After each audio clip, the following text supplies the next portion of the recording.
Imagine, if you will, Jesus speaking the words of today's text to the disciples. The beginning of the chapter says that Jesus summoned them and gave them authority. Perhaps they were sitting under an olive tree in the Garden of Gethsemane. Perhaps they were in Mary and Martha's living room. Perhaps they were somewhere along the side of the road between this city and that town. Picture in your imagination the scene with Jesus and the disciples. I wonder how he gave them authority. Did he just speak the words? Genesis tells us that the Word was with God before the beginning. And God spoke the words, and the words became creation. Did Jesus do some sort of laying on of hands like he did when he healed people? Some sort of ritual with mud like he did when he healed the blind man? Or something with water like baptism? I wonder how the disciples reacted to this teaching. See this image. He summoned them and gave them authority. They did not yet know exactly how dangerous that authority would be. And then he tells them that they are going out into the world to do the things that he had been doing, to proclaim the good news and heal what is broken. He's asking a lot of them. He says he came not to bring peace, but a sword. He tells them to carry their cross. He asks them to give water to those who have the least. Now imagine you're in one of the first Christian communities after Jesus' death, hearing this story. Perhaps you're sitting around one of the disciples, maybe at night by a fire, maybe in a local synagogue that you go to every week as part of your religious tradition, sitting on the steps listening to this story.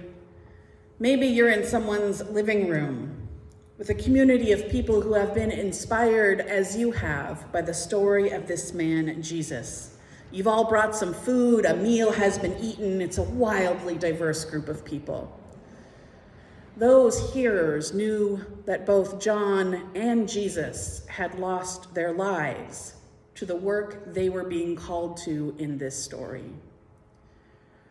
When they hear, "Take up your cross," they think of Jesus dying on the cross.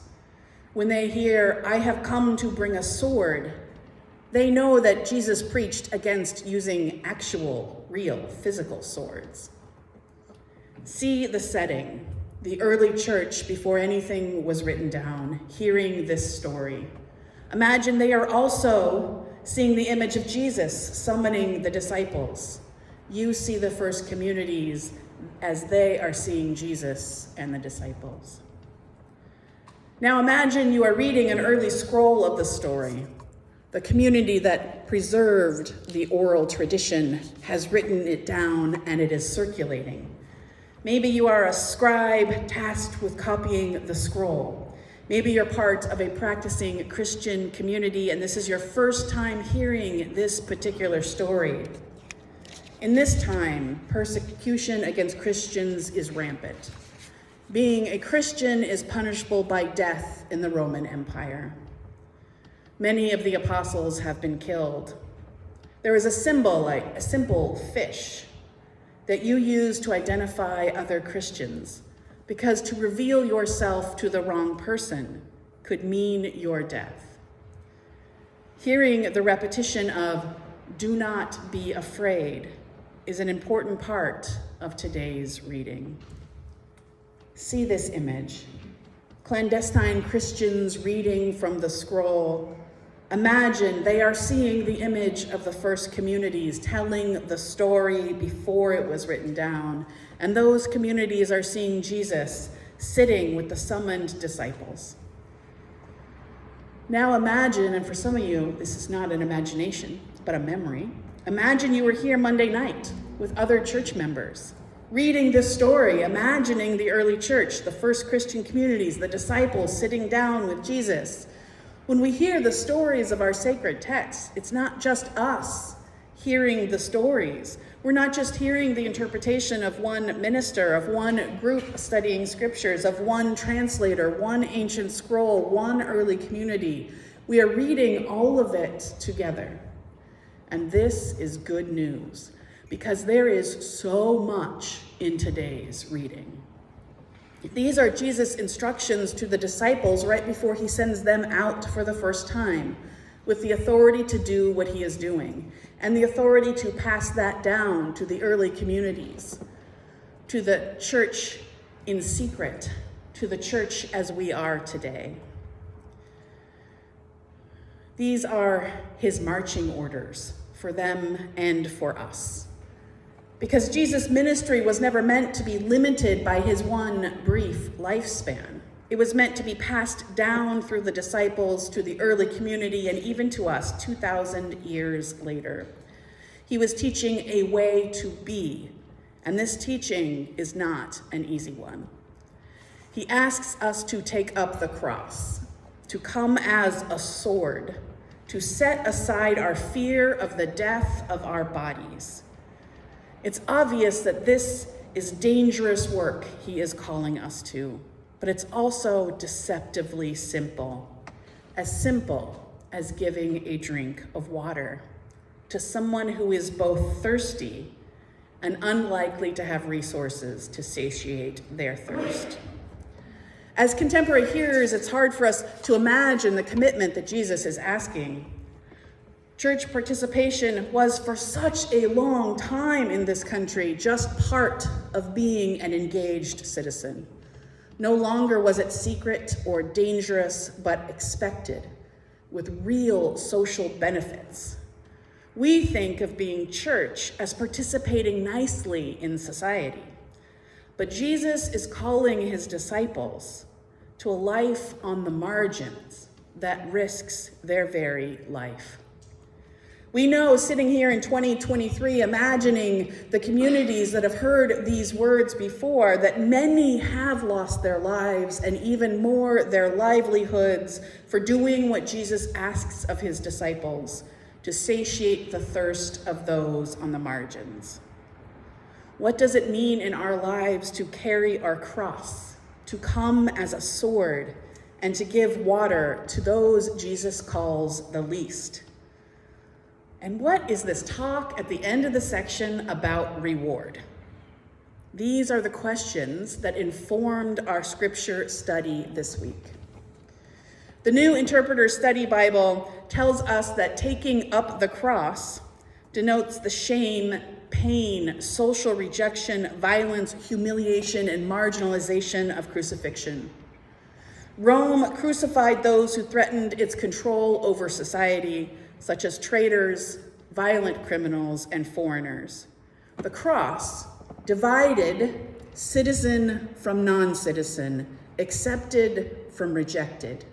To take up the cross is to identify with those who threaten the empire. It is to refuse to be intimidated into compliance. It is to be at cross purposes with imperial commitments. And it is to recognize the limits of Rome's power that could not keep the crucified Jesus dead. To carry your cross is to be at cross purposes with imperial commitments. The images in my mind hearing this are not just of Jesus on the cross, but of Princess Leia and Luke Skywalker. Because the imperial armies of Star Wars are more real in my mind than the imperial armies of Rome.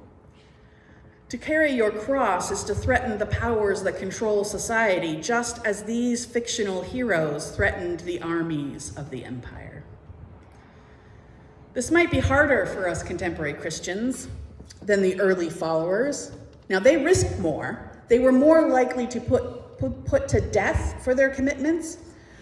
But over time, Christianity became one of the tools used to enact imperial control. Current Christianity is being used to substantiate increasing limits on women's rights and violent, life-threatening legislation against people we love. I know people who will not raise their kids in a Christian church, even ones like ours, because they don't want their kids to be associated with the violent history and contemporary rhetoric of Christianity. For us, carrying our cross may very well mean being at cross purposes to widely accepted Christian doctrine and practice. While we long for a day when all Christians might be one, that's the united part of our name, United Church of Christ, carrying our cross might actually divide us from other Christians. Jesus asks, "Do you think I came to bring peace?" His disciples think he did. Messianic folk tales of the era named a time when the tribes of Israel would reunite under an Israelite king and all the infighting would cease, when everyone would have enough. In fact, there would be more than enough, a time overflowing with abundance, a time when even animals ceased doing violence to one another, when everyone's labor would be for their own benefit. Some Christians still predict a coming time when this will be the case. But Jesus said, "I come not to bring peace, but a sword." We know from the rest of his teachings that he doesn't mean an actual literal sword. The sword he carries will sever the bonds between us and our imperial commitments. They will sever the bonds between us and our imperial commitments. And he uses the most hyperbolic of examples, an example so shocking that Kat was like, "You're having me read this morning?" If your family bonds make you serve the empire, these bonds will be severed. Even your family bonds, if they make you serve the empire, will be severed. To be equally hyperbolic, think Darth Vader and Luke Skywalker. This is a hard teaching. Family bonds are particularly important to us, aren't they? Even those among us who have had to sever family bonds for their own safety or their own sanity did not do so lightly. In order to do so, you have to learn to value yourself, to love yourself as much as you love the Lord your God, and as much as you love your neighbor. No wonder Jesus ends this teaching by talking about rewards. Even after he coaxes us to not be afraid, carrying our cross and sword does not sound like it has a decent payoff, does it? Why would we be willing to do these hard things? The Greek word we translate as reward, misthos, means the fruit naturally resulting from toils. The fruit naturally resulting from toils. What would the natural result be from setting ourselves at cross purposes with imperial commitments? What fruit would grow from giving priority to growing Jesus' values over the values of the powers that rule our country? Perhaps the better question is, what would the natural results be from aligning ourselves with the imperial commitments? What fruit would grow if we served only the powers that rule our country? Jesus gives us, at the end, this little real-world example, the kind of work, the kind of toil he wants us to do. He says, "Whoever gives even a cup of cold water to one of these little ones in the name of a disciple," even a cup of cold water. The phrase little ones is used many times in the Christian scriptures, and sometimes it means small children, but it also means those who have little power or little resources. If your faith inspires you to, as Steve Graneski did on the hottest day this week when we were distributing food at the emergency food pantry pop-up in our parking lot, give one person a cup of cold water, especially if that person has little power or resources. Your reward cannot be diminished. cannot be diminished. That act of kindness will never get smaller. It can be hard to toil at cross purposes to imperial commitments. What an apt description of so many of my friends living in North Dakota these days, toiling at cross purposes to imperial commitments. What is the reward? The tide of discrimination, though slowed, was not stopped this legislative season. What is the reward for the toil? The reward, I think, comes in this little example. How significant is 1 cup of cold water? To me, on Tuesday, it was the difference between mild heat stroke and something more serious. To one young man, it was proof that someone in the world still cares for him. We can carry our cross, living at cross purposes to powers that enact things we do not agree with. We can carry our sword, severing ourselves from the habits and social norms that reinforce things we don't agree with, or things that hurt us. But we also have to carry cold water, because small acts of kindness can make the biggest difference, a difference that cannot be diminished. Let us go into the world this week carrying cross, sword, and cold water. Amen.